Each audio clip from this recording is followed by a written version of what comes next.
The blood on her hands was not her own, but they would hang her for it anyway. And as Rosa Proudfoot stumbled through the sagebrush under a moonless Colorado sky in 1878, she knew that neither her Apache mother's people nor her white father's world would shelter her now. The gunshot still rang in her ears. The memory of the rancher who had tried to force himself on her at the trading post seared into her mind. And though she had only defended herself with his own knife, the law in Fort Collins would see only a dead white man and a half-breed woman standing over him. She ran until her lungs burned, until the lights of the town disappeared behind the rolling hills, until she collapsed near a creek with nothing but the clothes on her back and the certainty that she belonged nowhere. 3 days she wandered through the high plains, drinking from streams and eating nothing, her dark hair matted with dust, and her deerskin dress torn from brambles. The August sun beat down mercilessly during the day, and at night the temperature dropped until she shivered against rock outcroppings, trying to stay warm. She had lived between two worlds her entire life, her Apache mother having married a white trapper who died of fever when Rosa was 12, leaving her caught in a space where the Apache viewed her with suspicion for her mixed blood, and the white settlers saw her as savage. Now at 23, she had finally done something that would make both sides turn against her completely. On the 4th morning, weak and dizzy with hunger, Rosa stumbled into a valley where a ranch sprawled across the landscape, its fences well maintained and its fields green with irrigation from the nearby river. She should have hidden, should have kept moving, but her legs gave out and she collapsed near a water trough, drinking desperately before her vision went dark. When she woke, she was lying on a bed in a small cabin, a cool cloth on her forehead and the smell of beef stew filling the air. Rosa's eyes flew open and she tried to sit up, panic flooding through her, but a deep voice stopped her. "Easy now. You are safe here." She turned her head to see a man sitting in a chair beside the bed, his broad shoulders filling the frame and his hands resting calmly on his knees. He had brown hair that touched his collar, a strong jaw with several days of stubble, and the most striking green eyes she had ever seen. He wore a simple work shirt and denim pants, his boots dusty from ranch work. "Who are you?" Rosa's voice came out hoarse and cracked. "Ethan Kincaid. This is my ranch. I found you passed out by the water trough this morning. You have been asleep for hours." His voice was gentle, without the edge of threat or judgment she had learned to expect. "I am not going to hurt you. You looked like you needed help." Rosa studied him warily, her body tense despite its exhaustion. She had heard that name before, Kincaid, spoken with respect in Fort Collins. He was known as a fair man who paid his ranch hands well and did not cheat at cards. But she also knew that fair men could turn cruel when it came to women like her. "I need to leave," she said, pushing herself up on shaky arms. "You need to eat and rest. Then we can talk about where you are going." Ethan stood and moved to the small stove, ladling stew into a wooden bowl. "When did you last have a meal?" Rosa could not remember. 4 days ago. 5. Time had blurred together in her desperate flight. The smell of the food made her stomach clench with need, and despite her wariness, she accepted the bowl when he handed it to her. She ate slowly at first, then faster, the rich broth and tender meat the most wonderful thing she had ever tasted. Ethan watched her without speaking, then refilled her bowl when she finished. Only after she had eaten her fill and drunk a full cup of water did he pull his chair closer and lean forward, his elbows on his knees. "What are you running from?" The question was direct, but not unkind. Rosa set down the empty bowl and met his gaze, trying to decide how much to tell him. Her Apache mother had taught her to trust her instincts about people, and something in this man's steady presence made her want to be honest. There was a man in Fort Collins, at the trading post. He tried to force himself on me. I fought back and he ended up with his own knife in his chest." She said it flatly, without emotion, though her hands trembled slightly.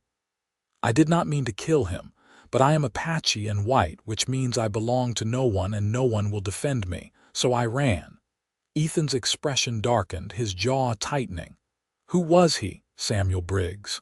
I know that name. He was a mean drunk who caused trouble wherever he went." Ethan rubbed his jaw thoughtfully. "The sheriff might listen if you explained what happened." Rosa laughed, a bitter sound.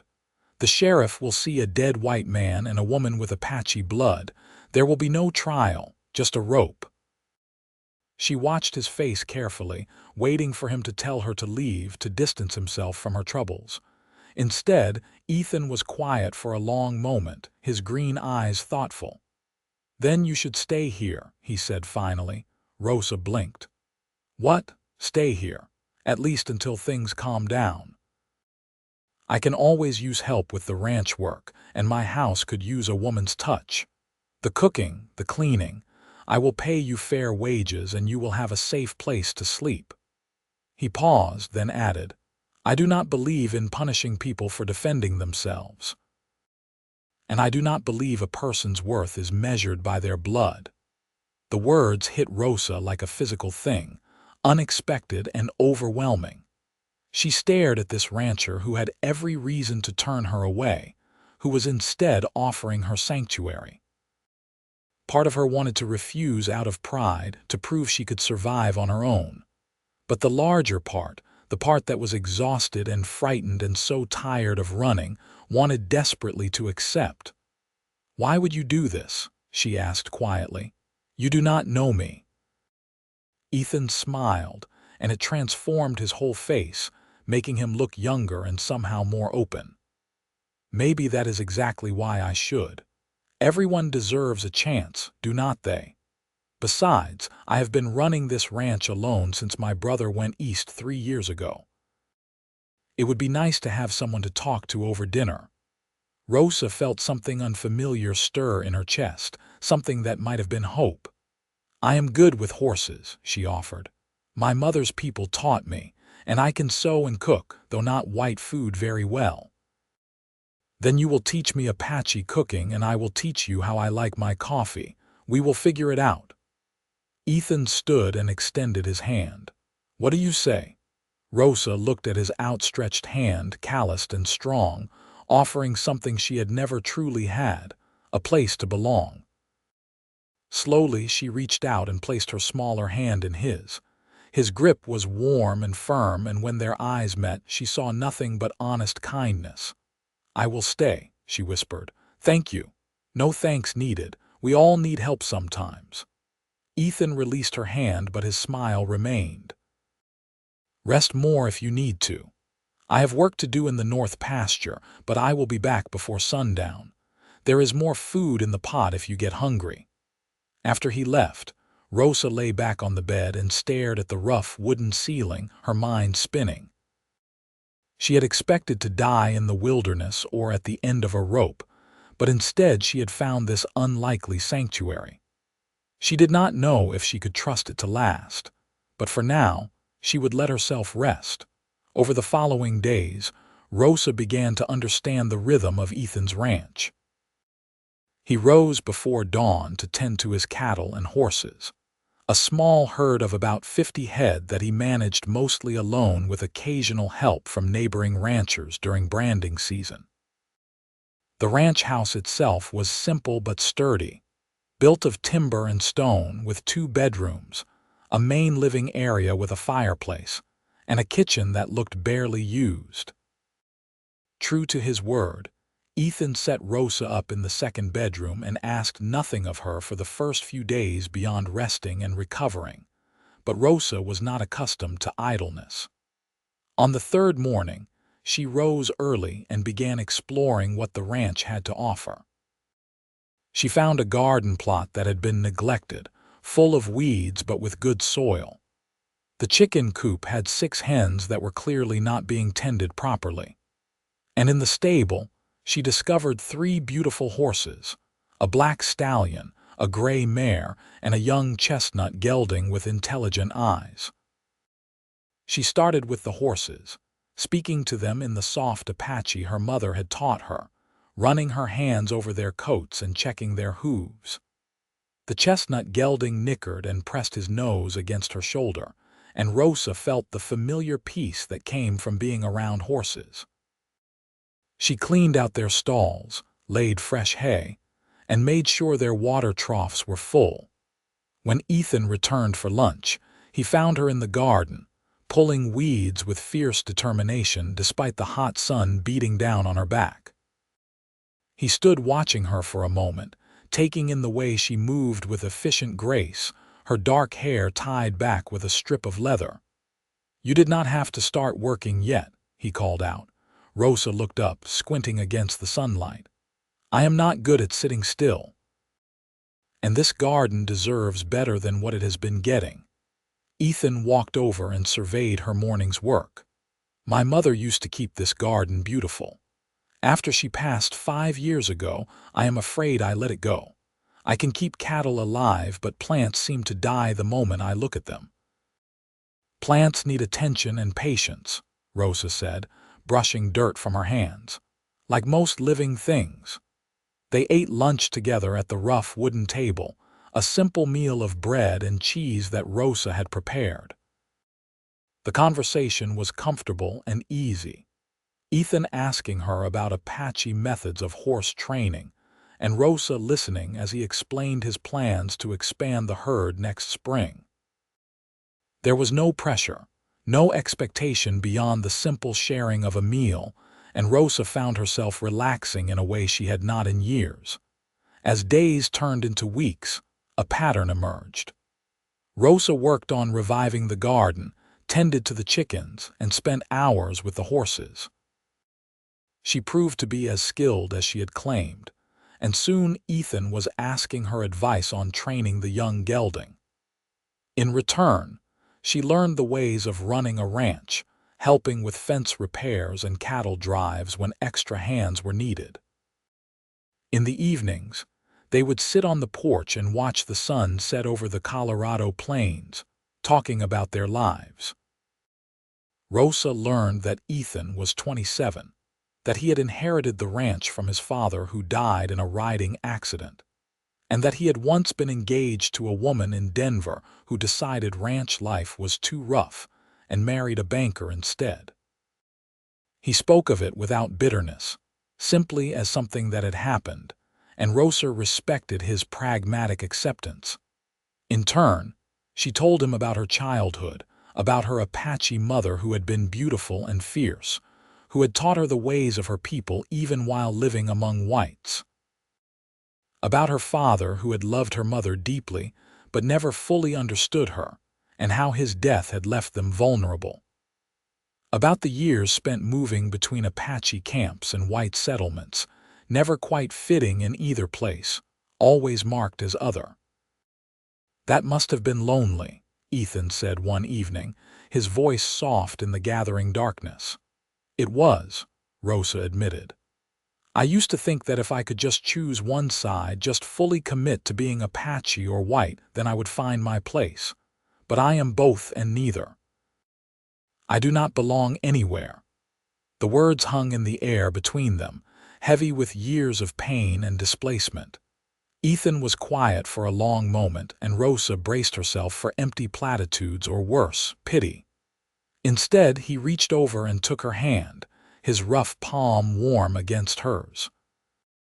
"You belong right here," he said, his green eyes meeting hers with an intensity that made her breath catch. "For however long you want to stay, this can be your home." Rosa felt tears prick at her eyes, unexpected and overwhelming. No one had ever said such words to her before, had ever offered her belonging without conditions or judgment. She looked down at their joined hands, his so much larger than hers, and felt something shift in her chest, something that was equal parts terrifying and exhilarating. "Ethan," she whispered, not sure what she wanted to say. "I mean it, Rosa. You have brought life back to this place. The garden is thriving, the horses are happy, and I actually look forward to coming home at the end of the day instead of dreading another lonely evening.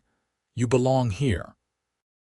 She met his gaze again and saw the truth in his words, but also something else, something deeper, that he was not yet ready to name. Rosa realized with a start that she felt it too, this growing connection that went beyond gratitude or convenience. Over the past weeks, she had come to admire Ethan's strength and kindness, the way he treated her as an equal, the sound of his laugh when she teased him about his terrible cooking. She had caught herself watching him work, noticing the way his muscles moved under his shirt, the concentration on his face when he was mending a fence or gentling a nervous calf. This was dangerous territory. Rosa had never let herself care for anyone romantically, knowing that her mixed heritage made her an unsuitable match in the eyes of most. But Ethan did not seem to see her that way. He saw her as simply Rosa, and that made all the difference. "Thank you," she said finally, squeezing his hand gently. "For everything." They sat like that as the stars came out, hands joined, neither quite ready to break the moment. It was the beginning of something neither of them fully understood yet, but both were willing to explore. The peace of the ranch was shattered one afternoon in early October when 3 men rode up to the house. Rosa was in the garden when she heard the horses, and her blood ran cold when she recognized the star on the lead rider's vest. The sheriff of Fort Collins, accompanied by 2 deputies.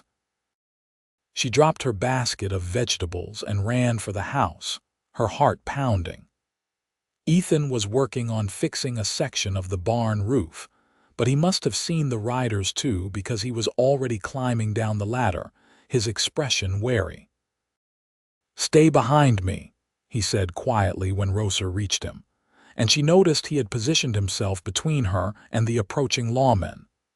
The sheriff was a heavy-set man in his 50s, with a thick mustache and cold eyes. He reined in his horse and looked down at Ethan with barely concealed disdain.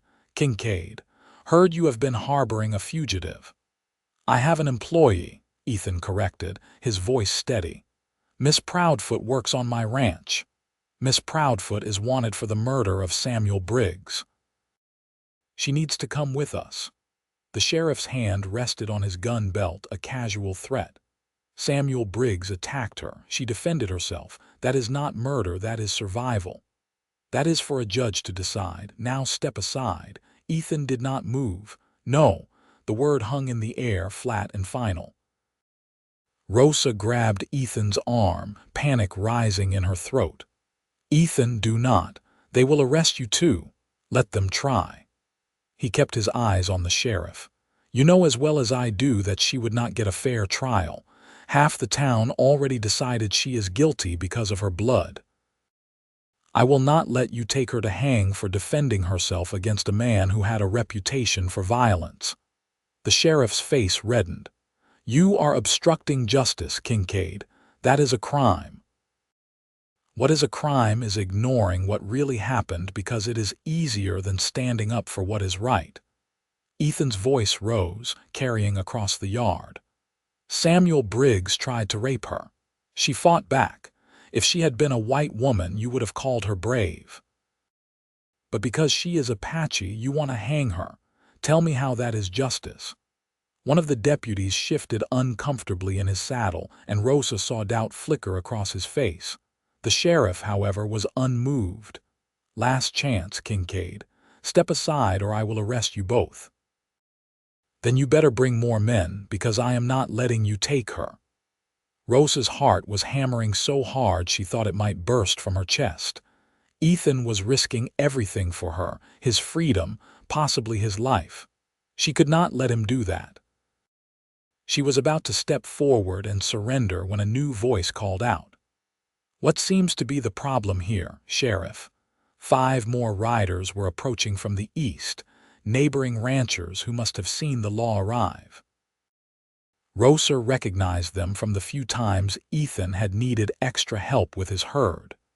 The lead rider was an older man named Thomas Garner, who owned the largest spread in the area. The sheriff's confidence wavered slightly at the sight of reinforcements. "This is official business, Garner. Does not concern you. Anything that concerns my neighbors concerns me." Garner rode up alongside Ethan, his weathered face impassive. "I heard you are trying to arrest Miss Proudfoot for defending herself against Samuel Briggs. That true? She killed a man. A man who was trying to force himself on her. My wife was at the trading post that day. She saw Briggs follow Miss Proudfoot into the back room, heard her yelling for him to stop. By the time my wife got help, it was over." Garner leaned forward in his saddle. "My wife would be willing to testify to that, Sheriff, as would the other 3 women who were there. Seems to me you are trying to railroad an innocent woman."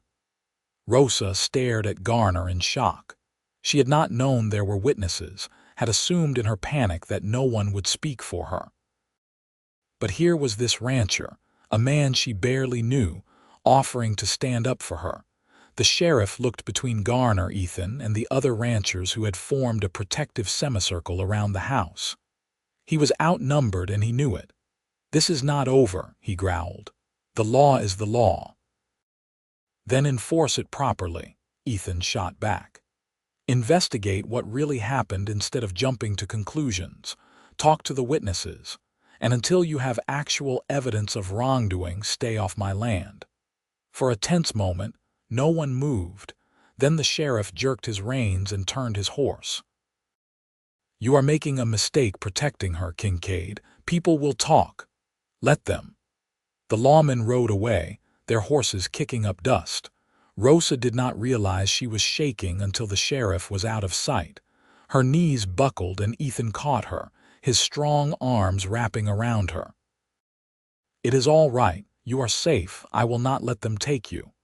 Rosa pressed her face against his chest, breathing in the familiar scent of him, leather and hay and something uniquely Ethan. "You should not have done that. You put yourself at risk. Did you think I would just hand you over?" Ethan pulled back slightly to look at her, his green eyes fierce. "Rosa, I would fight off the entire territory before I let them hurt you." The intensity of his words, the raw emotion in his face, made Rosa's breath catch. She looked up at him and saw the truth written plainly across his features. This was not just about protecting an employee or doing what was right. This was personal. "Why?" she whispered.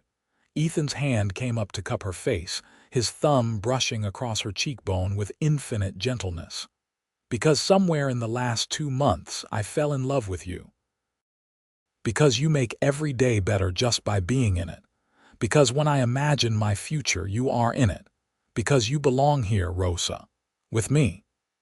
Tears spilled down Rosa's cheeks, but for the first time in her life, they were tears of joy rather than sorrow. "I love you too," she said, her voice breaking. "I did not think I could. I did not think anyone would ever want me that way. But I love you, Ethan Kincaid." He kissed her then, soft and sweet and full of promise. Rosa melted into him, her hands fisting in his shirt, and felt the last walls around her heart crumble. She had spent her entire life believing she did not belong anywhere, but here in Ethan's arms, she finally understood what home felt like. When they finally broke apart, Garner cleared his throat loudly, reminding them they had an audience. Rosa felt her cheeks heat, but Ethan just grinned and kept his arm around her waist. "Thank you for coming," Ethan said to the other ranchers. "I appreciate the support." "We take care of our own out here," Garner said simply. "And Miss Proudfoot has proven herself to be one of us. My wife will make sure the truth gets told properly in town. The sheriff might not like it, but public opinion carries weight. Give it time and this will blow over." After the other ranchers left, Rosa and Ethan stood in the yard, still holding each other. The October sun was warm on their faces, and in the distance, the cattle lowed peacefully. "What happens now?" Rosa asked. "Now we live. We work the ranch. We build a life together if that is what you want." Ethan looked down at her, his expression open and hopeful. "I know this is sudden. We can take things slow if you need to." Rosa thought about the years of loneliness, the endless searching for a place to belong. She thought about the past 2 months, the quiet joy of working alongside Ethan, the gradual building of trust and friendship and something deeper. She thought about the way he had stood up for her against the sheriff, risking everything without hesitation. "I do not want to take things slow," she said firmly. "I have spent my whole life being cautious, trying not to want too much, because I knew I could not have it. But you are offering me everything I have ever dreamed of. I am not going to waste time being scared." Ethan's face lit up with pure happiness. "Then marry me, make this official, be my wife and my partner and the person I wake up to every morning." "Yes," Rosa laughed through her tears. "Yes, absolutely yes."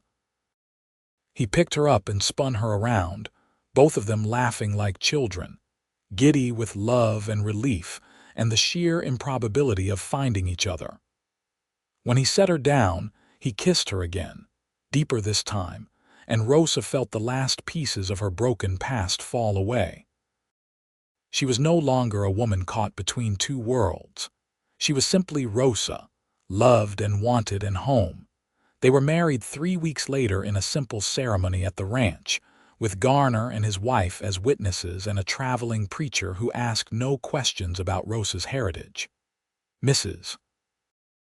Garner had been true to her word, spreading the true story of what happened with Samuel Briggs throughout Fort Collins. While some still grumbled about a half Apache woman marrying a respected rancher, enough people knew Ethan's character and believed the truth that public opinion shifted in Rosa's favor. The sheriff eventually closed the investigation, though Rosa suspected it had more to do with political pressure than actual justice. But none of that mattered as Rosa stood beside Ethan in her best dress, a simple blue cotton that Mrs. Garner had helped her make and promised to love and honor him for the rest of her life. When Ethan slipped a simple gold band on her finger and kissed her as his wife, Rosa felt a completeness she had never imagined possible. That night, in the bedroom they now shared, Ethan made love to her with a tenderness that made her weep. He traced every line of her body with reverent hands, whispering how beautiful she was, how much he loved her. Rosa had never been with a man before, had never trusted anyone enough to be that vulnerable, but with Ethan it felt natural and right.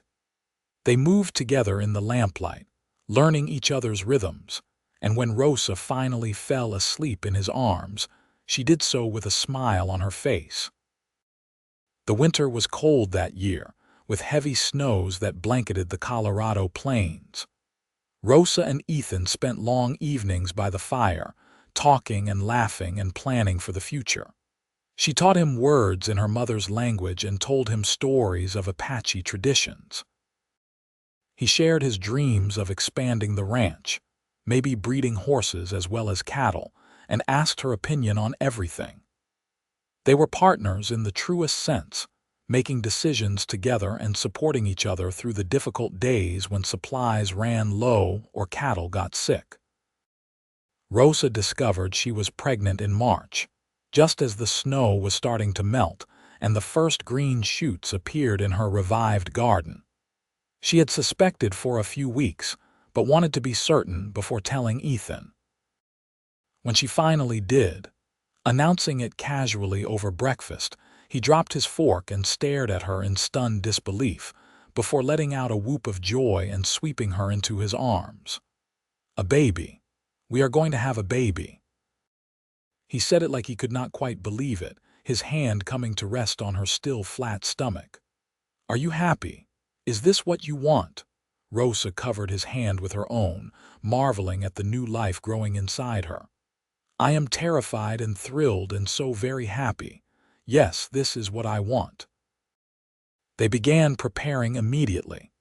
Ethan building a cradle from smooth oak and Rosa sewing tiny clothes from soft cotton. Mrs. Garner and other ranch wives visited regularly, bringing advice and supplies and genuine friendship. Rosa found herself welcomed into a community of women who valued her skills and kindness rather than judging her heritage. It was a strange and wonderful experience, this sense of belonging. The baby came in late October, almost exactly a year after Ethan had first told Rosa she belonged with him. The labor was long and difficult, lasting through the night and into the next day. Mrs. Garner and another experienced midwife attended Rosa, while Ethan paced outside the bedroom, nearly mad with worry. But when the baby's first cry finally pierced the air, and Mrs. Garner emerged to tell him he had a healthy son, Ethan broke down in tears of relief and joy. Rosa was exhausted but radiant when he entered the room, holding their tiny son against her chest. The baby had Ethan's green eyes and Rosa's dark hair, a perfect blend of both of them. "Meet your son," Rosa said softly, her voice hoarse from hours of labor. "I thought we could name him Jack after your father." Ethan sat carefully on the edge of the bed, reaching out with a trembling hand to touch his son's tiny fist. Jack's fingers wrapped around his father's thumb and Ethan let out a shaky laugh. "He is perfect. You are perfect. I love you both so much." Ethan leaned over to kiss Rosa's forehead, then his son's. "Thank you for this gift. Thank you for building this life with me." Rosa smiled through her exhaustion. "Thank you for teaching me that I could belong somewhere, that I could be loved for exactly who I am." They sat together as a family, watching their son sleep, and Rosa thought about how far she had come from that terrified woman stumbling through the darkness. She had believed herself homeless and unwanted, but Ethan had shown her a different truth. Home was not about blood or heritage or the opinions of others. Home was about finding the person who saw you completely and chose to love you anyway. The years that followed were full and rich. Jack grew into a curious, energetic boy who loved the ranch as much as his parents did. Rosa taught him about his Apache heritage, wanting him to know and honor that part of himself, while Ethan taught him the practical skills of ranching. They had 2 more children, a daughter named Lily when Jack was 3, and another son named Matthew 2 years after that. The house rang with laughter and the chaos of family life, and Rosa often paused in her work to marvel at the fullness of her days. The ranch prospered under their joint management. Ethan's instincts for cattle combined with Rosa's skill with horses created a successful operation. They began breeding horses as Ethan had dreamed, and Rosa's reputation as a trainer spread throughout Colorado.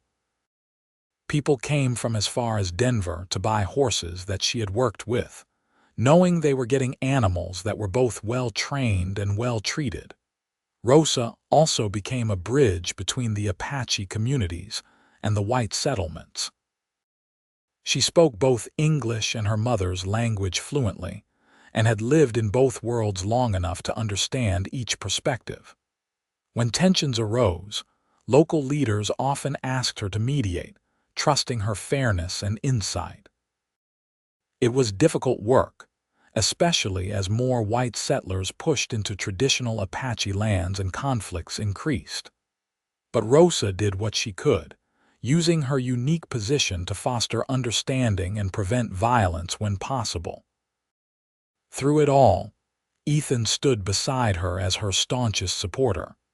He attended meetings with her, backed her decisions, and used his own influence to support more equitable treatment of the Apache people.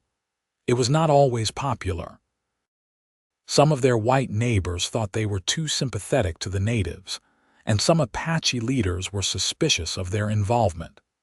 But enough people on both sides recognized their genuine goodwill that they were able to make a difference, however small.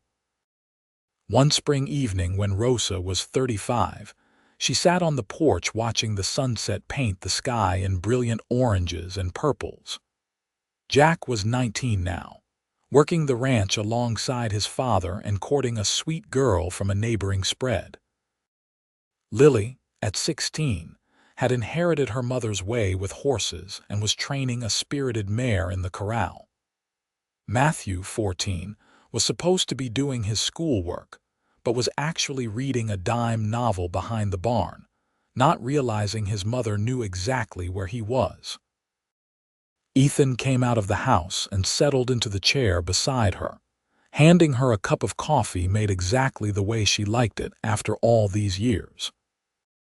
His brown hair was starting to show silver at the temples and fine lines crinkled around his eyes, but to Rosa he was as handsome as the day she had first woken up in his cabin. "What are you thinking about?" he asked, reaching over to take her hand in his. "Everything. How we got here. How lucky I am." Rosa leaned her head on his shoulder. "Do you remember the day you found me? I was so scared and lost. I truly believed I would die alone. I remember. You looked like a wild thing, ready to bolt at the slightest threat." Ethan squeezed her hand. "I am glad you trusted me enough to stay. You made it easy. You never tried to change me or make me something I was not. You just loved me as I was." Rosa smiled. "When I said I did not belong anywhere, you told me I belonged right here, and you were right. This is where I belong. With you, with our children on this land we have built together. We have built a good life, have not we?" Ethan looked out at the ranch, at the fields and fences and the distant herd of cattle. "Better than I ever imagined possible. Better than either of us imagined. And it all started because you saw a woman who needed help and decided to offer it without judgment or condition. You gave me a home when I had none. You gave me love when I thought I was unlovable. You gave me a family and a purpose and a place in the world." Ethan turned to face her fully, his green eyes soft with emotion. "You gave me all those things too, Rosa. Before you came, I was just going through the motions. The ranch was work, nothing more. You brought joy and meaning and love into every corner of my life. You made me better in every way. I am the lucky one." Rosa kissed him then, soft and sweet and full of 12 years of accumulated love and partnership. When they pulled apart, she rested her forehead against his and closed her eyes. "I love you, Ethan Kincaid.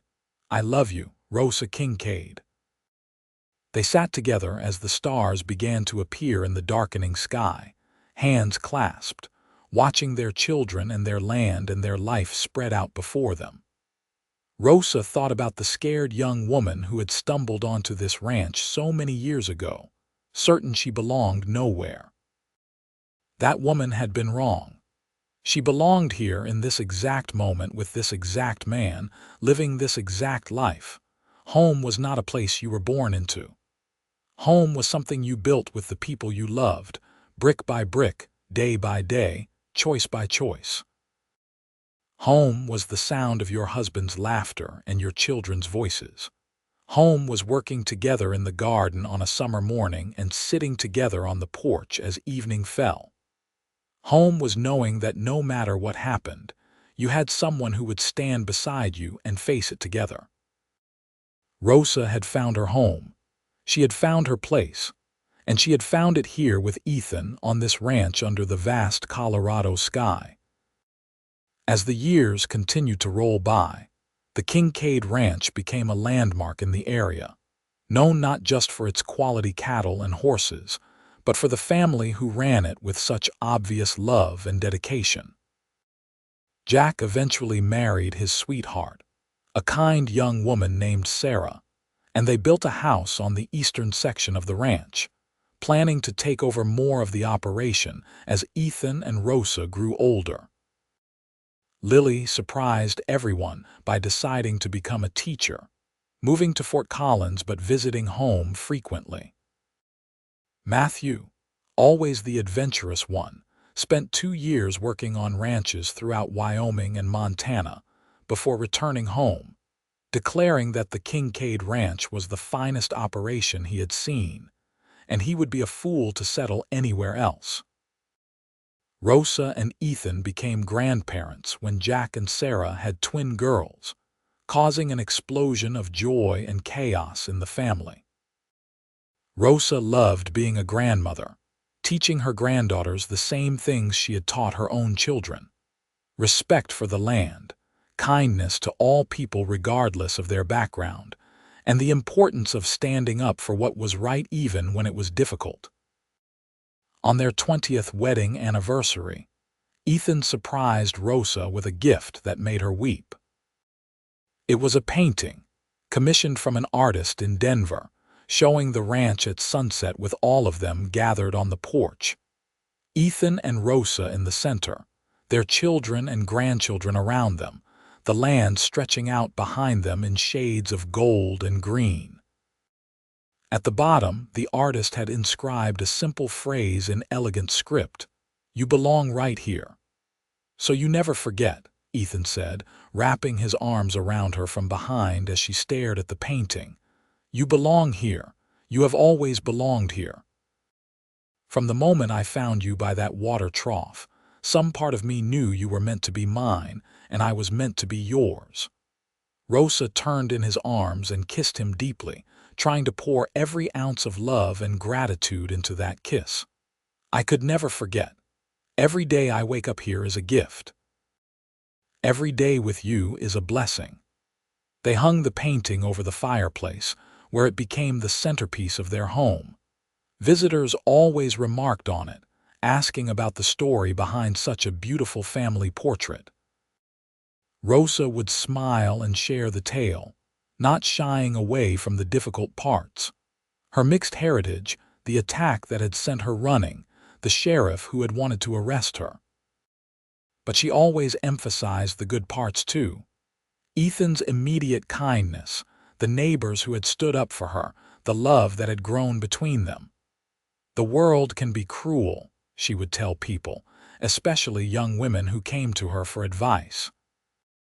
"It will try to tell you that you are not good enough, that you do not deserve happiness because of who you are or where you came from. Do not believe it. Find the people who see your worth. Build a life with those who love you for exactly who you are. That is where you will find your belonging." It was advice hard-won through pain and struggle, but Rosa believed it with her whole heart. She had lived it. She was living it still. As they entered their 40s and then their 50s, Rosa and Ethan gradually handed over more of the ranch operations to their children, though neither of them fully retired. Ethan still loved working with the cattle, and Rosa could not imagine giving up her horses. They spent their mornings working side by side as they always had, and their afternoons with family or in the quiet companionship that came from decades of marriage. One afternoon in late summer, when Rosa was 58 and Ethan 62, they rode out to the hill overlooking the valley where the ranch spread out like a patchwork quilt. It had become a tradition over the years, this ride to their special place, where they could see everything they had built together. Ethan helped Rosa down from her horse, his movements a bit stiffer than they used to be but his grip still strong and sure. They sat in the grass, Rosa leaning against his shoulder, and looked out at their legacy. "I have been thinking," Ethan said after a long, comfortable silence, "about everything we have done, everything we have built, about the family we raised and the life we created. What about it? I want to make sure it continues. I want to make sure that this place remains a sanctuary for anyone who needs it, the way it was for you." Ethan paused, choosing his words carefully. "I talked to a lawyer in Fort Collins. We can set up the ranch as a trust, with provisions that part of it will always be available to help people who are displaced or in trouble. Especially women, especially those of mixed heritage who face discrimination. We have the resources to do it, and I think we should." Rosa sat up and turned to look at her husband, tears streaming down her face. "You want to institutionalize the kindness you showed me. I want to make sure that what you went through, what you survived, helps others. You have spent your whole life mediating between communities and helping people find common ground. Let us make this ranch part of that legacy." Ethan cupped her face in his hands. "You belong here, Rosa, but so do others who are lost and scared and need a place to land. Let us give them that." Rosa kissed him fiercely, overwhelmed by love for this man who, after all these decades, could still surprise her with his enormous heart. "Yes, absolutely yes. Let us do it." They did establish the trust with the help of sympathetic lawyers and community leaders. The Kincaid Ranch officially became a place of sanctuary, with legal protections for anyone who sought refuge there. It was not a large operation. They could only help a few people at a time, but over the years that followed, dozens of displaced people found temporary homes on the ranch, given work and safety and time to heal before moving on to rebuild their lives.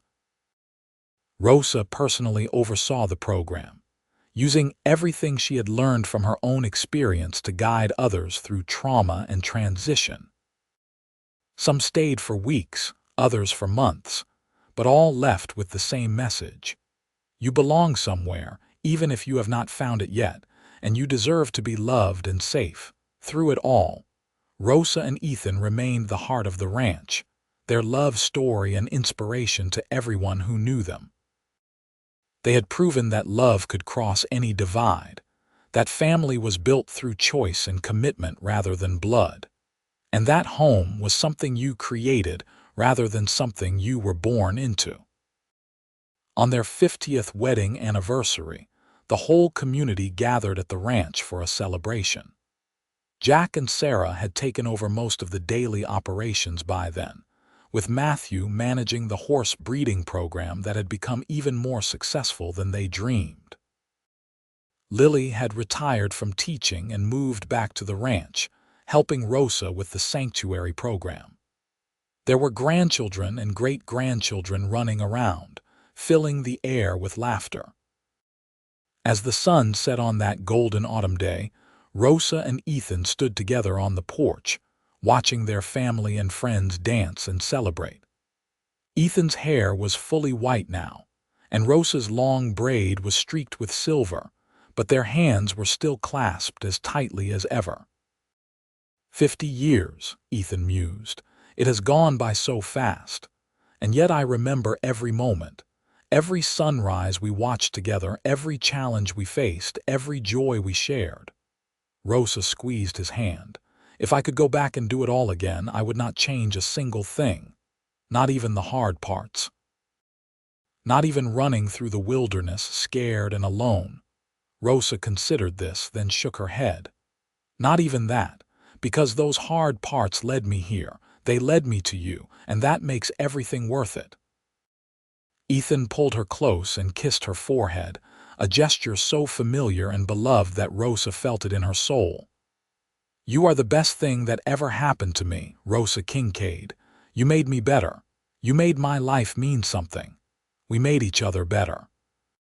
That is what love does when it is real and true and built on respect and partnership. Rosa looked up at him, her dark eyes warm. "You took my hand when I needed it most. You told me I belonged, and you spent the next 50 years proving it every single day. I will spend the next 50 proving it too if we are blessed with that much time." They kissed then, soft and sweet, while around them their family celebrated and the land they loved stretched out under the stars. It was a perfect moment, the culmination of a life well lived and love well earned. Rosa thought back to that desperate woman who had collapsed by a water trough so many decades ago, certain she would die alone and unwanted. She wished she could reach back through time and tell that woman that everything would be all right, that she would find love and home and belonging beyond her wildest dreams, that she would build a family and a legacy that would outlast her, that she would never be alone again. But that woman was part of Rosa's past, and Rosa had long since made peace with who she had been and what she had survived. The journey had been difficult, but it had led her exactly where she needed to be. Here, on this ranch with this man, surrounded by the family they had created and the community they had built. Here where she belonged. Here where she was loved. Here where she was home. The party continued late into the night, with music and dancing and endless stories shared around the bonfire. Rosa and Ethan stayed up with everyone, soaking in the joy and love that surrounded them. When they finally retired to their bedroom well past midnight, exhausted but happy, they fell asleep wrapped in each other's arms as they had every night for 50 years. The years that followed were gentler, slower. Rosa and Ethan spent more time simply being together, taking long rides across the ranch, tending the garden that had become Rosa's pride and joy, playing with great-grandchildren who adored their adventurous great-grandmother and her devoted husband. They remained involved in the sanctuary program, though Lily handled most of the day-to-day operations. But Rosa still met with every person who came seeking help, sharing her story and offering wisdom earned through decades of life. When Ethan died at the age of 75, peacefully in his sleep after a full day working with the cattle he loved, Rosa thought her heart might break. They had been together for 53 years, more than half her life, and the world without him seemed impossible to bear. She held his hand as the doctor confirmed what she already knew, and she whispered goodbye to the man who had been her everything. The funeral was attended by hundreds of people, testimony to the impact Ethan had made on the community. Rosa sat through it in stoic silence, her children and grandchildren surrounding her with love and support. She listened as person after person stood up to share stories about Ethan's kindness, his fairness, his unwavering integrity. She heard herself described as his great love, the woman who had transformed him and built an incredible life with him. When it was her turn to speak, Rosa stood on shaking legs and looked out at the sea of faces. "Ethan Kincaid was the best man I have ever known," she said simply. "He saw me when I was invisible to everyone else. He loved me when I thought I was unlovable. He gave me a home when I had none. He spent his life making the world better for everyone around him, and he did it without fanfare or expectation of reward. He did it because that was who he was." Rosa paused, her voice breaking. "I will miss him every day for the rest of my life, but I will also celebrate him every day, because he taught me that love is not just a feeling. It is a choice you make over and over.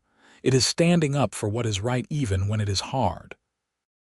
It is building a life and a family and a legacy that matters. Ethan did all of that, and I am so blessed that I got to do it with him." She lived for another 12 years, dying peacefully at the age of 85, surrounded by her children and grandchildren. In those final years, Rosa continued working with the sanctuary program, helping displaced people find their footing. She told her story over and over, never tiring of it, because she knew it gave others hope. On her last day, clear-minded and ready, Rosa called her family to her bedside. She looked at each of them, these beloved faces that were her legacy, and smiled. "I've had a good life," she told them. "Better than I ever dreamed possible. I found love, I found home, I found belonging, and I got to spend my days doing meaningful work with people I loved." That is all anyone can ask for. Jack, now in his 60s with silver hair and his father's kind eyes, held her hand. "You gave us all so much, Mama. You taught us to be strong and kind and to fight for what is right." "You taught us that family is not about blood," Lily added, tears streaming down her face. "It is about love and choice and commitment." "You taught us that everyone deserves a place to belong," Matthew said, his voice thick with emotion. "And you spent your life making sure people found theirs." Rosa smiled at her children, then at the grandchildren and great-grandchildren crowded around her bed. "You are my greatest achievement, all of you. Not the ranch, not the sanctuary program, but this family we built on love and respect. Promise me you will keep it going. Promise me you will continue to be a place where people can find belonging." They promised through their tears, and Rosa closed her eyes with a peaceful smile. Her last thought was of Ethan, waiting for her somewhere beyond this life, ready to take her hand once more. The Kincaid Ranch continued for generations, the sanctuary program still operating a century later. The story of Rosa and Ethan became legend in Colorado, told and retold as an example of love overcoming prejudice, of kindness changing lives, of finding home in the most unexpected places.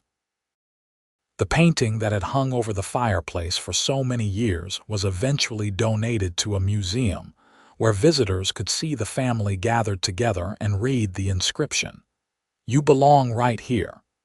Because that was the truth Rosa and Ethan had lived. That everyone deserves to belong somewhere. That love knows no boundaries of race or heritage. That home is built with kindness and choice and commitment. That one person's compassion can change the trajectory of another person's entire life. Rosa Proudfoot Kincaid had started life caught between two worlds, belonging to neither. She ended it as a beloved matriarch of a family that spanned generations, a respected community leader, and the heart of a sanctuary that had helped hundreds of people find their way. She had built all of it on the foundation of one man's simple kindness, one moment when Ethan Kincaid had taken her hand and told her she belonged right there. And she had. She had belonged right there on that ranch with that man, building that life. It was a belonging earned and chosen and nurtured every single day for over half a century. It was a belonging that outlasted them both, written into the land they loved and the family they created and the legacy they left behind.